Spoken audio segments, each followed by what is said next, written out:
Hello and welcome to a short video summary of the Panasonic TX-58DX902B. You can read the full in-depth review via the link in the description or by clicking the info button at the top right of the screen. The DX902 is Panasonic's flagship Ultra HD 4K TV for 2016. It uses a full array local dimming backlight with 512 zones and a unique honeycomb construction to minimise haloing. It also includes HDR10 and support for Active Shutter 3D, although there are no glasses included. It also has the Firefox OS system, which is found on most Panasonic TVs. It's recently had a price decrease, so you can now get this TV for £1,999, which is exceptionally good value when you consider getting a 58-inch screen size and also a flagship model with all those features. In terms of its design, it probably describes a little bit old-fashioned. It's a little bit thick in terms of its dimensions, and the design overall isn't particularly flashy. It's more about its function rather than its form. But there are some nice touches to it as well. There's a silver trim around the outer edge. There's a metal effect to the feet, although the stand is particularly wide. It's the full width of the TV, so you're going to need a very wide surface to position this TV on, and it does sit at a slight incline, although that won't be a problem if you're wall mounting the TV. At the rear, you'll find there are a number of small fans that are used for cooling. You shouldn't be able to hear these fans when the volume is up, but if you turn the volume completely down, you can just hear them in the background, but they're there to basically cool the LED backlight. Otherwise, all the connections are at the rear, and these are behind a removable panel. So you take the panel off, you then plug in the connections, you put the panel back on again, and you've got nice, tidy cable management. In terms of connections themselves, there are 4 HDMI 2.0A inputs, as well as 3 USB ports, and also the usual selection of legacy inputs and built-in Wi-Fi. In terms of controlling the DX902, it comes with 2 remote controls. There's the standard Panasonic remote control with a nice silver finish. It's quite a large remote, but it fits comfortably in one hand. You can use it with one hand. All the buttons are sensibly laid out so they're easy to access with your thumb, and everything you would need to control the TV is on this remote control. However, if you don't want to use this larger remote control, there's also a smaller remote control.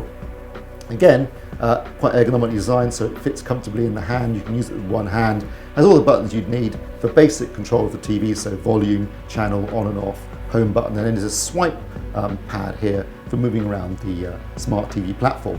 In terms of that smart TV platform itself, as I said, it's the Firefox OS that it uses, and we really like this platform because it's nice and simple, intuitive and easy to use. You've got a nice clean homepage where you can pin your favorite apps to that homepage, making them easy to find and access. So if you use Amazon a lot, for example, you can pin that to the front of the page, and then whenever you go into the homepage, there it is ready for you to use.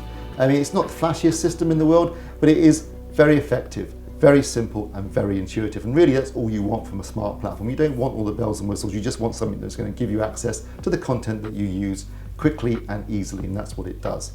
Otherwise, in terms of the menu system in the DX902, it's the standard Panasonic menu system with a full suite of calibration controls, and it's simple to use, it's quite well laid out, and we really like the menu system as well. We tested the DX902 using our Klein K10A color meter, the Meridio Fresco 6G pattern generator, and the Calman 2016 calibration software. In testing, we found that the grayscale was surprisingly accurate out of the box for a Panasonic TV. There was far too much blue in it, which was dragging white towards blue, particularly in the brighter part of the picture where there were some noticeable errors. However, TV comes with a 2 and a 10-point white balance control, and in fact using the 2-point we could very quickly and very easily get the grayscale extremely accurate with errors all below 1. So we didn't even really need to use 10-point control.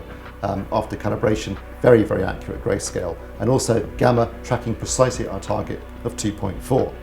In terms of colour performance, it was actually very good, with all the colours tracking their targets of 25, 50 and 75% stimulation very accurately. The only real error was being caused by the grayscale, which was dragging white and the secondary colours towards blue.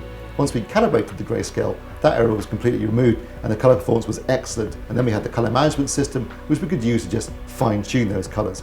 Overall, the DX902 is the most accurate TV in terms of colour that we've seen this year. In terms of HDR performance, the TV tracks the PQEOTF very, very precisely, and the grayscale performance is really, really accurate too in terms of HDR10. And in terms of the colour performance, it tracks Rec 2020 very closely, and it also tracks precisely DCI-P3 within Rec 2020. So in terms of its HDR performance, very, very impressive. I'd say probably the best performer again in terms of measurements that we've seen this year.